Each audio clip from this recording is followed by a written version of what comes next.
नमस्कार मैत्रिणींनो, आज मी संपूर्ण जेवण बनवलेलं आहे। सगळ्यात पहिलं तर ना डाळ, भात, आळू वडी, वांगे बटाट्याची भाजी आणि भाकरी असं सगळं जेवण बनवलेलं आहे। आता सगळ्यात पहिलं तर डाळ शिजवून घेतलेली आहे। तुरीची आणि मुगाची मिक्स करून डाळ शिजवलेली आहे पाणी टाकून।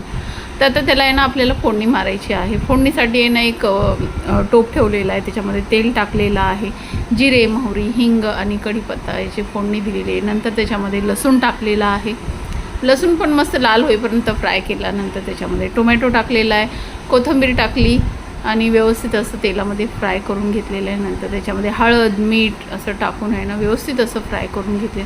थोड्याशा हिरव्या मिरच्या पण टाकलेल्या आहेत, तुम्हाला टाकायचं टाका, नाही टाकलं तरी चालतं, पण हिरवी मिरचीमधली डाळ खूप छान लागते। तर मी आज असं बनवलेली डाळ आहे। आणि नंतर मग आपण जी डाळ शिजवलेली आहे ना ती टाकलेली आहे। आता व्यवस्थित असं फिरून घ्यायचं। जेवढं पाणी तुम्हाला डाळ वाढवायची असेल तर तेवढं पाणी तुम्ही टाकू शकता। इथे तांदूळ भिजून घेतलेले आहेत। आता तांदूळ भिजून स्वच्छ धुवून ठेवले होते। आता ते कुकरला भात लावणार आहे। साधाच भात बनवलेला आहे, मीठ टाकून भात लावणार आहे। आता इथं वांगे बटाटे कापून ठेवले होते। आता वांगे बटाटे ची भाजी बनवायची आहे आपल्याला। डाळ मस्त अशी खळखळून उकळी आलेली आहे डाळीला।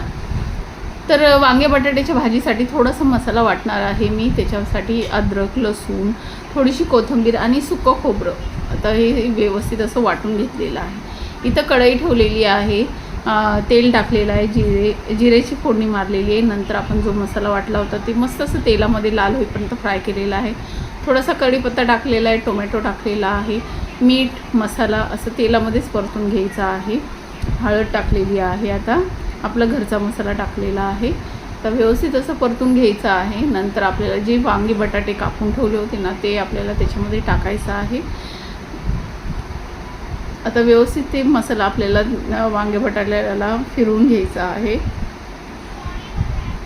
तर आता नंतर आहे ना फिरून झालं की त्याच्यामध्ये थोडंसं गरम पाणी टाकायचं आहे, थंड पाणी नाही टाकायचं, गरम पाणी टाकायचं। आता इथं बघा भाजी मस्त शिजलेली आहे, तुम्हाला मी हे दाखवते शिजले की नाही। तर शिजलेली आहे मस्त आणि वरून कोथिंबीर टाकायची आणि आपली भाजी रेडी झालेली आहे। आता इथं आळू वड्याची तयारी करते। आळू वड्यासाठी थोडासा मसाला वाटलेला आहे, जे चिंच, हिरवी मिरची, लसूण, कोथिंबीर हे सगळं वाटून घेतलेलं आहे। गूळ पण टाकलेलं आहे त्याच्यामध्ये, थोडीशी हळद, मीठ टाकलेली, वरून थोडीशी कोथिंबीर टाकलेली आहे, जिरे टाकलेले आहेत, खसखस आणि तीळ पण टाकलेली आहे।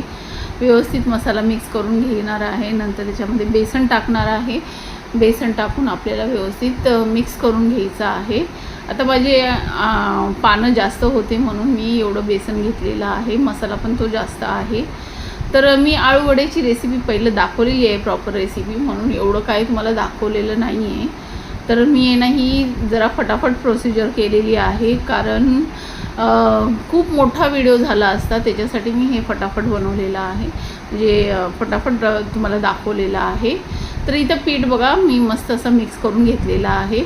आळूचे पानं मी स्वच्छ धुवून व्यवस्थित त्याला कट करून घेतले होते आणि त्याच्या शिरा पण अशा बेलण्याने असं दाबून घेतल्या होत्या। आता बघा असं पानं ठेवून आपल्याला मस्त असं वड्या बनवून घ्यायच्या आहेत। साईडला मी कढई ठेवलेली आहे, कढईवरती चाळण ठेवलेली आहे, म्हणजे चाळण अजून ठेवली नव्हती, पाणी ठेवलं होतं त्याच्यामध्ये।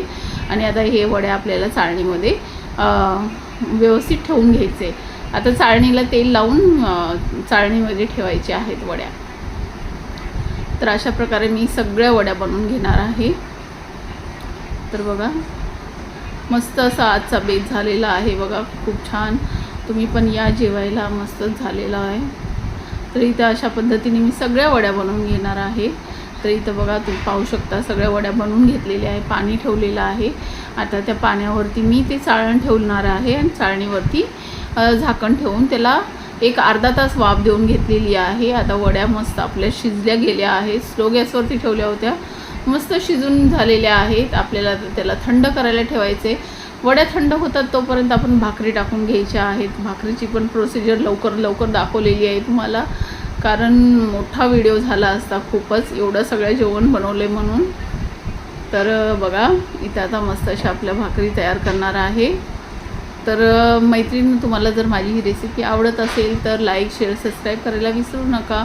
मस्त असं मराठमोळा ताट झालेलं आहे आपलं, खूप छान असं जेवण झालं होतं। तर बघा मस्त असं पीठ भाकरीचं मळून घेतलेलं आहे आणि आता इथं भाकरी तयार करणार आहे.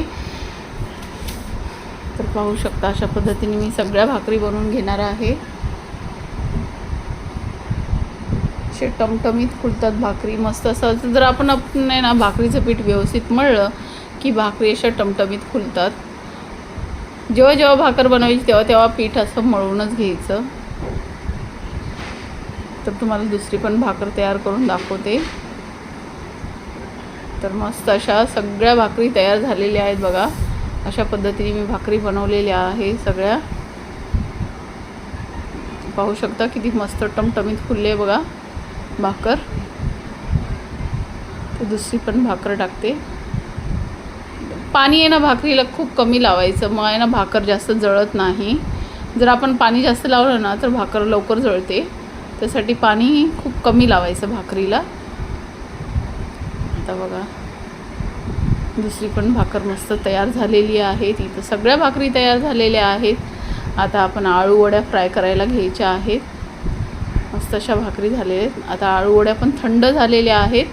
आता मी मस्त असं प्लेटात सगळ्या काढून घेणार आहे. मी आता आहे ना हे ना अर्ध्या फ्रीजमध्ये ठेवणार आणि 2च वड्या फ्राय करणार आहे.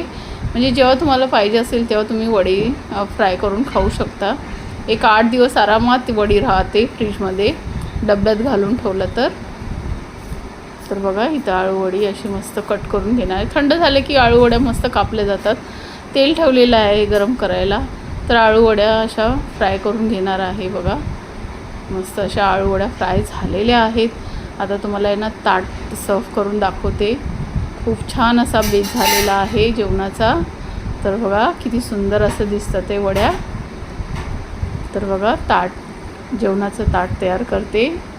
तर इथं भात, डाळ, वांगे बटाट्याची भाजी, भाकरी आणि आळू वड्या, लोणचं, पापड तुम्ही काही करू शकता. पण मी लोणचं पापड काही ठेवलं नाही आहे. मस्त असं ताट तयार आहे. चला तर मग या तुम्ही पण जेवायला. बाय.